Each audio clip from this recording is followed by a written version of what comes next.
Welcome to A1 Storyteller, where every tale is more than just a story. It's a reflection of truth, pain, and power. Today's episode? You're not ready for this one. When a black teenager is falsely accused by a racist woman in a suburban park, it quickly spirals into a dangerous situation. But when the teen's mother shows up, the game changes completely. Because this mom, she's not just any mom. She's a high-profile defense attorney who doesn't play by the rules when her child is on the line. What starts as casual racism turns into a full-blown public spectacle and ends with a lesson no one will forget. Buckle up.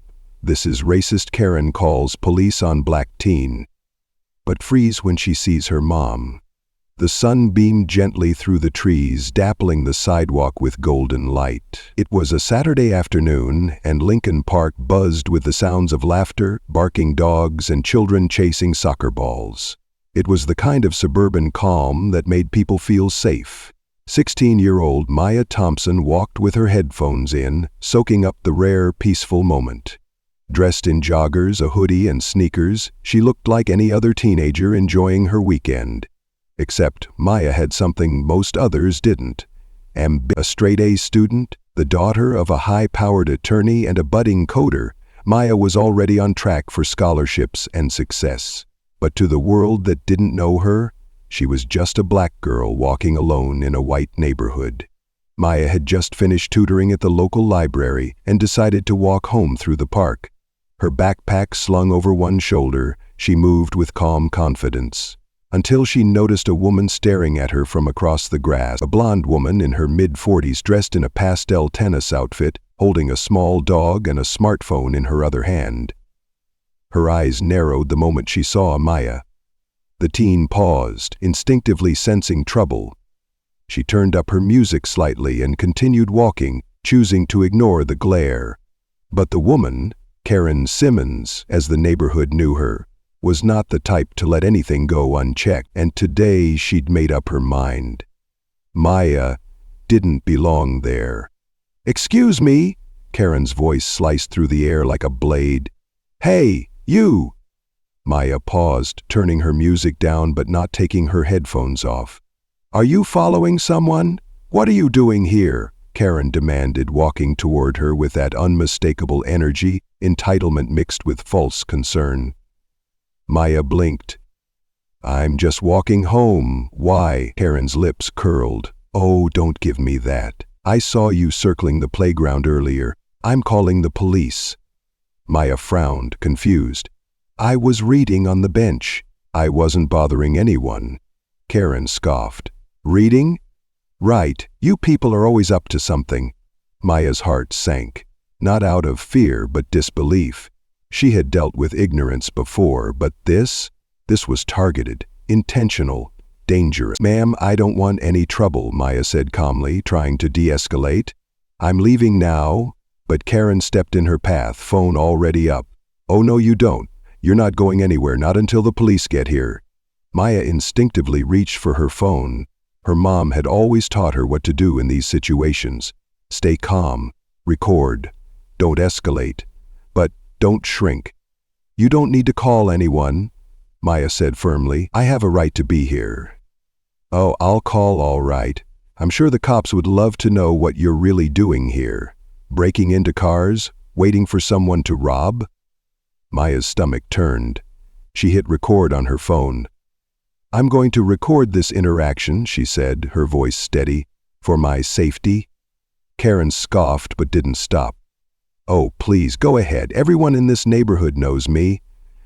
I'm protecting my community." Maya couldn't believe it. She had done nothing but walk through a public park. And yet, this woman had decided she was a threat based on skin color alone. Karen dialed 911. "Yes, hello? I need the police right away. There's a suspicious person in the park." "Yes, black, teenage, wearing a hoodie, looking dangerous. I think she might be armed." Maya's heart stopped. The lie rang out louder than the sirens she knew would follow. This was no longer just a scene, it was a threat to her life. People nearby started to look. A few parents pulled their kids away from the playground. Others began whispering. Phones came out. Karen's voice rose for the crowd to hear. "We can't just let people like this roam around scaring children." Maya looked around. She was being cornered by words she couldn't control, a narrative she didn't choose, and a system that, historically, didn't believe girls like her. But what Karen didn't know, what she couldn't possibly know, was that Maya's mother was not far away, and when attorney Vanessa Thompson arrived, this entire game would change. The 911 dispatcher was calm, professional, but Maya could hear her tone shift the moment Karen started exaggerating. "She's threatening me," Karen lied. "I don't know what she has in her bag. She might be hiding a weapon. Please, hurry." Maya looked directly into her phone camera, recording every second. She wanted the world to see how quickly fiction was being turned into fact when told by the right voice and skin tone. Karen was panting now, loving the attention. A few bystanders were filming, but most still didn't know what was really happening. That's how racism often works. Not with screams, but with whispers, fear, and false authority. Maya didn't move. She stood still, phone up, heart pounding. She knew this could turn deadly. One wrong move, one twitch, one officer too quick with a gun, and it would be over. Her hands shook. Her eyes stayed steady. Karen walked in circles, still on the call, still spinning lies. But that's when something shifted. A voice cut through the chaos like thunder. "Get away from my daughter!" Heads turned. Out of the sleek black car that had just pulled up, Vanessa Thompson stepped out, heels clicking on pavement like a metronome of authority. Hair in a bun, sharp navy suit, briefcase in one hand, phone in the other. Calm, lethal, composed. Karen turned and laughed nervously.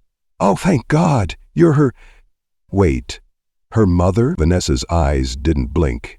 "Yes, and you've just made the biggest mistake of your life." Karen tried to recover. There's been so many break-ins in the area, and," she looked, she was loitering and—" Vanessa raised her hand. "You called the police on a minor. You falsely accused her of being armed.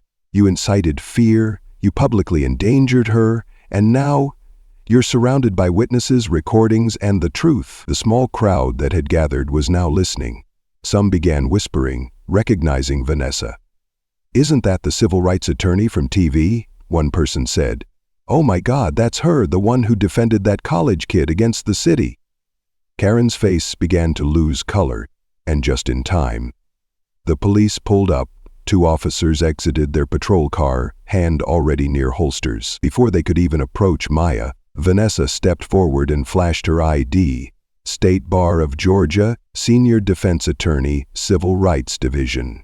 "You're going to want to hear the full story before any action is taken," she said firmly. "Your body cams are on, correct?" The officers nodded. "Good. Then let me explain what your caller didn't. My daughter, Maya Thompson, was walking home from the library. She stopped in a public park and was approached by that woman who harassed her, threatened her, and made a false 911 call claiming she was armed. I didn't mean to say she was armed, just that she might be." Vanessa interrupted. "So you profiled her, lied to dispatch, and caused a police response under false pretenses. That's criminal, and I will be pressing charges." One officer looked at Karen, his face falling. "Ma'am, we're going to need you to come with us while we file a report. You're not under arrest. Yet." Karen's mouth opened, but no words came. The crowd was silent. "And Maya?" she finally exhaled. As Karen stood beside the police cruiser, she started to tremble. The officer who had just told her they needed to talk wasn't smiling. Neither was the other one. "You're making a mistake," she muttered. "I'm not the criminal here. She is." She pointed toward Maya, but her voice had lost all confidence. The officer shook his head slowly. "Ma'am, you made multiple serious allegations on the phone. Those statements are recorded, and now we have witnesses saying you initiated the confrontation." Karen's fake concern turned to desperation. She was just standing there, hood up, looking sketchy. What was I supposed to think? Vanessa, arms crossed, replied before the officer could. You were supposed to mind your business. That's what you were supposed to do. The words hit Karen like a slap. She opened her mouth to argue, but the crowd around them was still recording. She had nowhere to hide, and for the first time in her comfortable suburban life, Karen froze. No power, no advantage, no script that could save her. Just her own words, her own lies, and the truth crashing down on her like a wave. And standing in front of her, a black mother who had come to collect more than just her child. She had come for justice. The videos from the scene hit social media like a lightning bolt. Clips of Maya calmly stating, "I'm recording this for my safety." Karen screaming about non-existent threats. Vanessa arriving like a boss in heels. It all spread like wildfire. Within 12 hours, the video reached 5 million views on Twitter/X. Justice for Maya trended globally. Civil rights activists began tagging local news stations, demanding interviews. Karen's identity leaked fast. Screenshots of her Facebook, LinkedIn, and Instagram flew across the internet. By Monday morning, her employer Greenfield Academy, a private prep school, released a statement. "We are deeply disturbed by the behavior displayed in the viral video. Ms. Karen Simmons has been terminated effective immediately. Our institution does not tolerate racism, discrimination, or harassment of any kind." Karen's reputation was finished. Once admired for hosting bake sales and PTA meetings, she was now internet infamous, a modern cautionary tale. Meanwhile, Maya stayed mostly offline, not because she was hiding, but because she didn't want to relive it over and over. What mattered now was that the truth had found its voice, and people were listening. Chapter 8. A Lesson in the Law. A few weeks later, Karen stood in court. Facing misdemeanor charges for false reporting, public endangerment, and racially motivated harassment, Vanessa Thompson stood on the opposite side. Not as a mother, but as a legal powerhouse. She wasn't just representing her daughter, she was representing every black youth who's ever been targeted for existing. In court, Karen tried to soften her image, modest clothes, no makeup, a tear-stained tissue in hand. But the judge didn't care for theatrics. Vanessa stepped up and addressed the court. "Your Honor, this case is not about misunderstanding. It's about manipulation. It's about what happens when a white woman weaponizes the police against a black teenager. Because she knew the system would be on her side. She gambled with my daughter's life. She lied, publicly and with intent. That is not a mistake. That is a choice." Silence fell over the courtroom. The judge looked at Karen and gave a final verdict. 200 hours of community service, mandatory racial bias training, 1 year of probation, and a public written apology to Maya. It wasn't prison, but it was accountability, and that alone was historic for this kind of case. After the hearing, reporters swarmed outside. Vanessa took Maya's hand and raised it. "She's not a victim, she's a warrior." Chapter 9. Fallout and Backlash. Karen tried to disappear. She deleted all her social media, pulled her kids out of school, and moved out of the neighborhood under a cloud of shame. But the internet never forgets. Meanwhile, Maya's life transformed. She was invited to speak at panels on racial justice and youth rights. Activists rallied behind her. Universities reached out with scholarship opportunities. A tech company offered her a mentorship after learning she was a coder. But even with the opportunities, Maya never stopped feeling the weight of it. The fear of that day sometimes crept back in her dreams. The memory of being stared at like a criminal, her words ignored, her body judged. Still, she moved forward, not with bitterness, but with resolve. She and her mother launched a nonprofit, the Maya Project. Its mission? To educate teens of color on legal rights, document cases of profiling, and provide free legal support to families who couldn't afford it. What started with trauma was now turning into triumph for others. Karen Simmons used to walk through her neighborhood like she owned it. Always smiling too wide, hosting bake sales, leading the PTA meetings, sharing passive-aggressive concerns in community Facebook groups, she built her reputation on the illusion of grace and good manners. always hiding her prejudice beneath pastel sweaters and sugary smiles. But after the park incident, all of that crumbled like a stale cookie. Within days of the viral video exploding across social media, Karen's name was everywhere.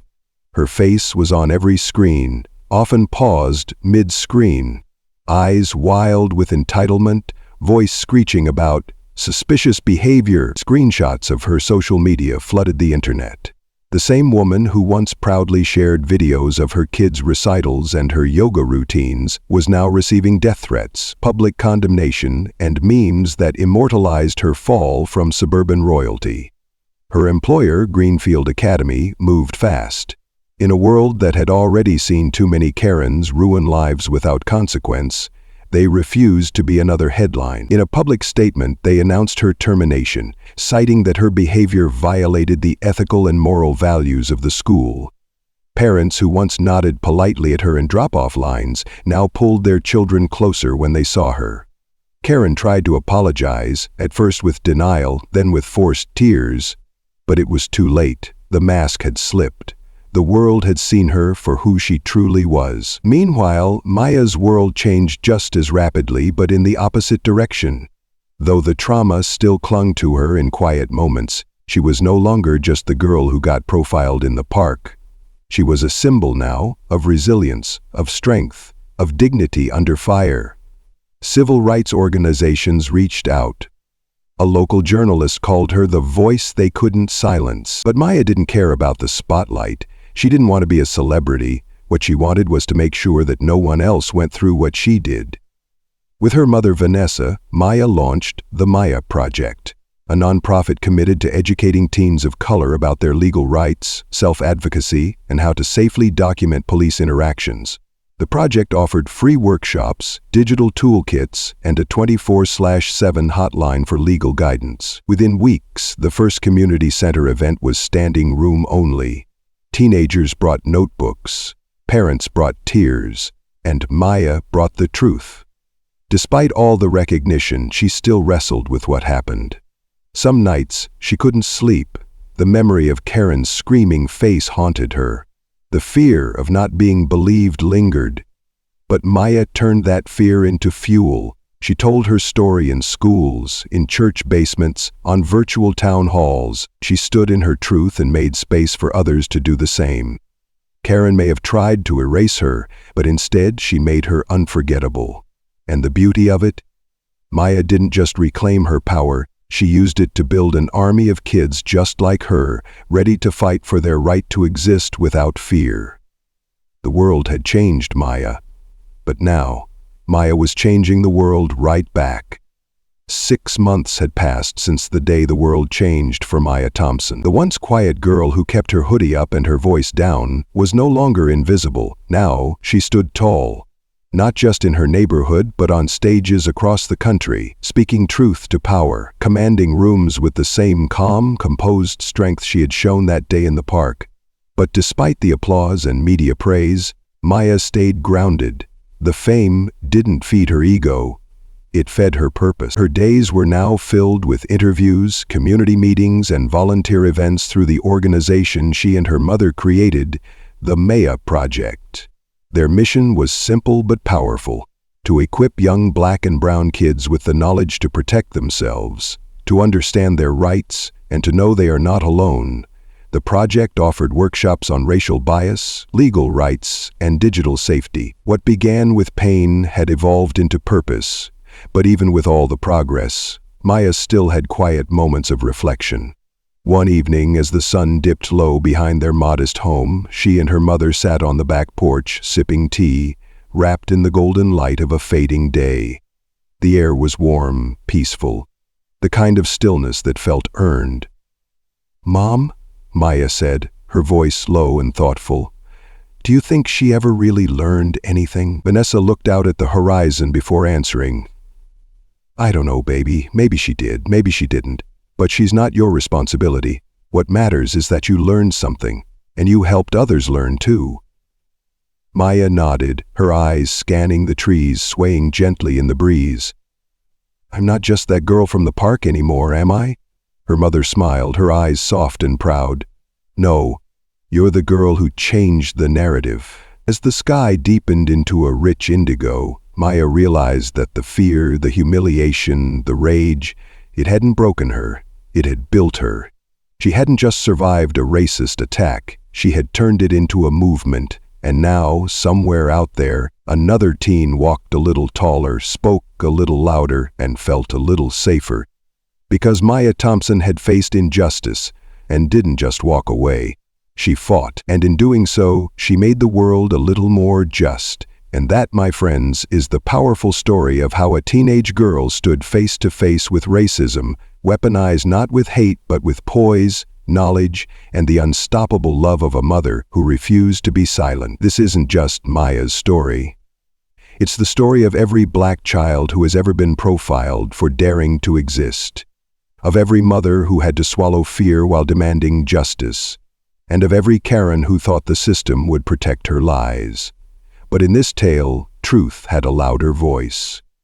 The world watched, the internet responded, and justice, in its own poetic way, was served. At A1 Storyteller, we don't just tell stories. We uncover the soul of real struggles, amplify the pain, the power, and the perseverance. If this story gripped your heart, if it made you clench your fists or wipe a tear, don't just scroll past. Like, share, and subscribe, because somewhere out there, someone else needs to hear this. And remember, real change starts when we stop looking away. This is A1 Storyteller, where the stories are real, the voices are loud, and the message is always clear. Justice is never silent. See you in the next one.